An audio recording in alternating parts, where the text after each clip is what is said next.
In the world of YouTube animation, some creators inspire millions, while others spark outrage. VivziePop burst onto the online animation scene with her bold, vibrant series Has-Been Hotel and Hell of a Boss.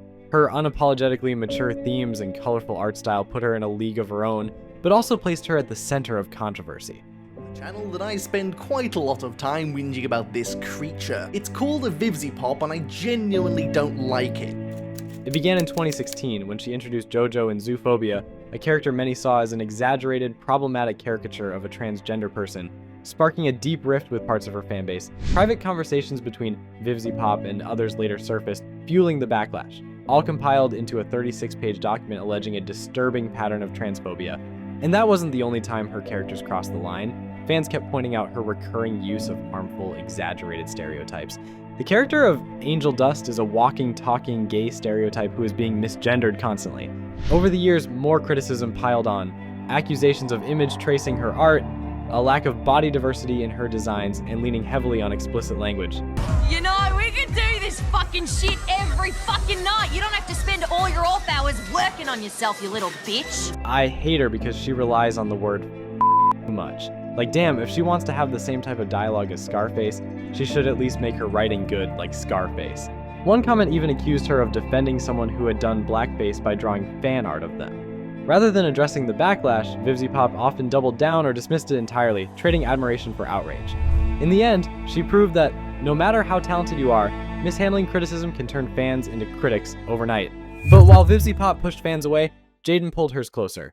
Here's a creator who faced her own struggles and turned them into a bond with her audience so strong, it's almost unshakable. Jaden Animations is an absolute rock star in YouTube animation.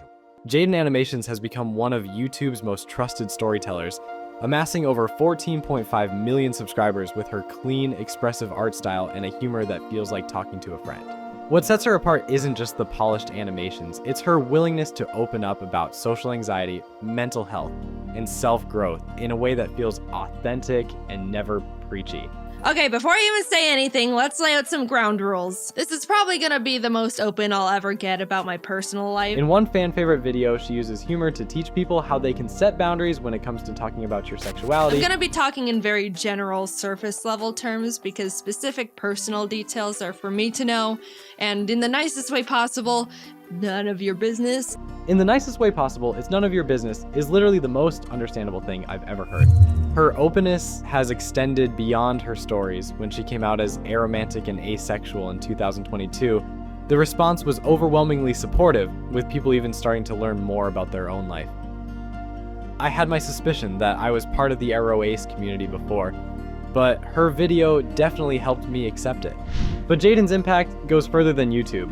She's used her platform to raise hundreds of thousands for charity, including Hope from Home, a global live stream with Jacksepticeye that pulled in over $260,000 for COVID-19 relief. Through all of it, Jaden has shown that you can be relatable, entertaining, and impactful without stirring a single ounce of drama. But while some animators lift their audience up, others build their empire by stepping on the very people who create it. Nutshell Animations exploded onto YouTube in 2018 with bite-sized meme skits, fast, colorful, and catchy enough to rack up millions of views. Hey shit ass, wanna see me speed bridge? Stupid bitch. But behind the quirky characters and recycled audio was a much uglier reality. Very unfunny, very weird animations, I guess you could say. This guy literally chooses like the most unfunny like audios I've ever heard. In early 2025, commentary creator BO999 dropped a bombshell video titled Nutshell Animations, the most corrupt channel on YouTube, exposing how the channel didn't animate a single frame themselves. Instead, the work was outsourced to freelancers for a shockingly low $50 per video, no royalties, no recognition. He has been stealing audio from other people and lip-syncing it with animations with no credit to the original. He's a scumbag. Him not crediting animators is just expected at this point. Former contractors claimed they had to finish 2 full animations before earning $1, and even then, payments were delayed across multiple projects. Some allege they were ghosted entirely until they chased their invoices publicly. To make matters worse, early uploads credited nobody, making it seem as though all the work was done in-house.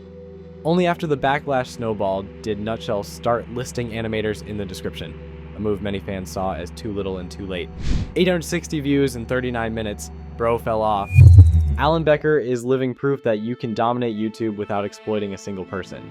With over 30 million subscribers, he turned simple stick figures into legendary battles in his Animator vs. Animation series, proving that you don't need flashy gimmicks to captivate an audience.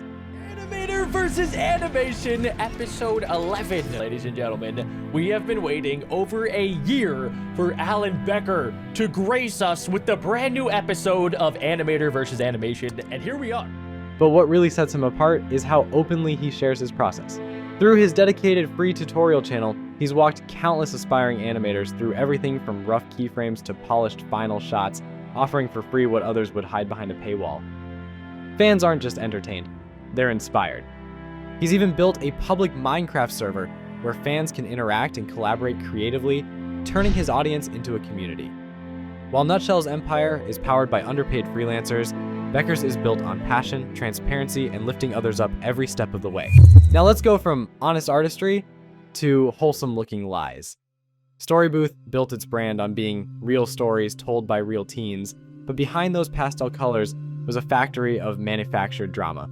What started as authentic-sounding confessions about crushes, bullying, and awkward teen moments soon raised eyebrows. And then he was like, take the bra off. So I did, and I put my hands over my boobs, and he said, send it without your hands, and I put emojis. And then he was like, take the emojis off, and I was like, fine. Former fans and even alleged story submitters claimed the tales were scripted, exaggerated, or entirely fabricated for clicks. You know that 90% of these story channels, they run by one company, are fake, right? Viewers spotted recycled animation loops across wildly different real stories, timelines that didn't add up, and anonymous narrators who all somehow sounded like the same people. The breaking point came when a Reddit thread dissected their biggest uploads, showing every trauma plot hit the exact beats of a Netflix drama. Bro, why were you watching this horseshit? You know it's fake. And while Storybooth never admitted to faking anything, the pattern of sensationalized trauma, recycled art, and too perfect endings left many convinced the only real part of their videos was the ad revenue. If Storybooth is all about wholesome-looking lies, Meat Canyon is the complete opposite, twisted, disturbing, and unapologetically honest.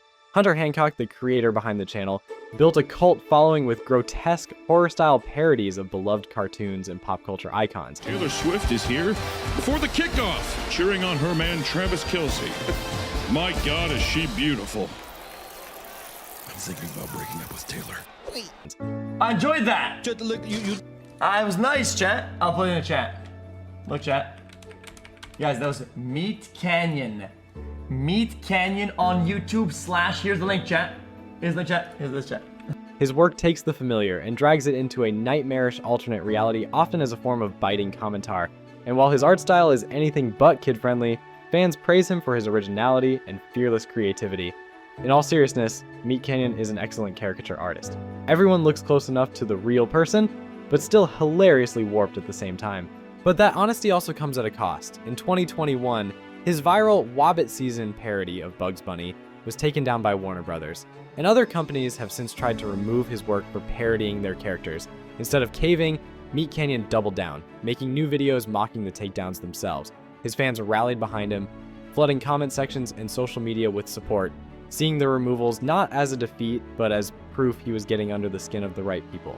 It's rare for a creator to be both hated by corporations and adored by millions, but for Meat Canyon, that's not a problem. It's the brand. But while some creators face outside attacks and come back stronger, others crumble from the drama inside their own team. Danplan started in 2014 as a wholesome group of friends making lighthearted what-if scenarios and animated skits. Now just when you're about to enter your house or your apartment, you see a woman running up towards you, with a zombie also running behind her. She yells, "Help, help, please save me." What do? A. Drop everything and help her. B. Close the door and act like nothing happened. C. Go into your house and get some makeshift weapon and come out. For years, it was all laughs and chemistry between Dan, Steven, and Hosu, until cracks in the friendship spilled into public view. In 2020, Steven dropped a bombshell video titled "So Long Danplan," claiming he'd been drastically underpaid and excluded from creative decisions. Here's a quick recap. Danplan started out as a gaming channel, but then found its niche in animation and even transcended the genre by doing these kind of what would you do type of scenarios where you could really bring out the fun and camaraderie of all the people involved. Just as a quick side note, because I myself dabbled in a lot of animation on my own channel, Steven's 100% right. He revealed that despite years of work, his pay barely scratched a few $100s per month. While the channel was raking in millions of views, fans were stunned, flooding the comments with messages like, "Honestly, I feel the worst for Hosu as well, but you shouldn't feel bad for Dan. When he treated Steven the way he did, he should have known what he was getting into. He deserves to lose his friends and channel." Things only got messier when Dan responded with his own video, which many viewers felt was cold and dismissive of Steven's claims. Steven, who has told me that he's never going to take YouTube seriously, who's told me that he would never even start a YouTube channel, who said he was doing this just for fun, is now saying that if we don't give him 33%, he was going to leave. Accusations flew about revenue splits, communication breakdowns, and even emotional manipulation behind the scenes. Longtime fans who had been there since the early What If days said they felt betrayed, unsubscribing in droves. What was once a channel built on friendship had turned into a cautionary tale about mixing business with personal bonds and losing both. James Rallison, better known as the Odd Ones Out, has built one of the most respected names in the YouTube animation space, with over 20 million subscribers and a style instantly recognizable for his Marshmallow People characters. Long before YouTube fame, James was publishing relatable webcomics as a teenager on Tumblr, planting the seeds for the massive audience he has today. You will still be tired, and there's no escape. Why do you think adults say, "Ha ha ha, don't talk to me till I've had my coffee"? It's because every adult, from the moment they wake up, is dead tired. His success extends far beyond videos. In 2018, his book, The Odd Ones Out, How to Be Cool and Other Things I Definitely Learned from Growing Up, became a bestseller. And he later co-created the board game Can't Catch Harry and the mobile game The Odd Ones Out, Let's Bounce. In 2022, he took his biggest leap yet, going from YouTube to Netflix with Oddballs, an animated series that brought his humor and storytelling to a global stage. Hello, I'm James. And are your socks ready to get knocked off? Because I'm about to show you a trailer for my upcoming Netflix series, Oddballs. Fans flooded his comments with support. It's still hard to believe just a couple years ago, James was working at Subway and telling his experiences and stories through animation. It's also how I managed to discover him through the algorithm. Now he's got his own Netflix series. A YouTuber having their own animated cartoon on a major platform is still seriously unheard of, so I can't help but feel proud of James. James has proven that consistent creativity, a strong connection to your audience, and staying true to your voice can take you from drawing in your bedroom to landing your own animated series. One story ends in betrayal, the other in a Netflix deal. Drop your favorite animation channel in the comments, and what do you think? Are the accusations and hate comments valid? If you thought this was wild, make sure to subscribe.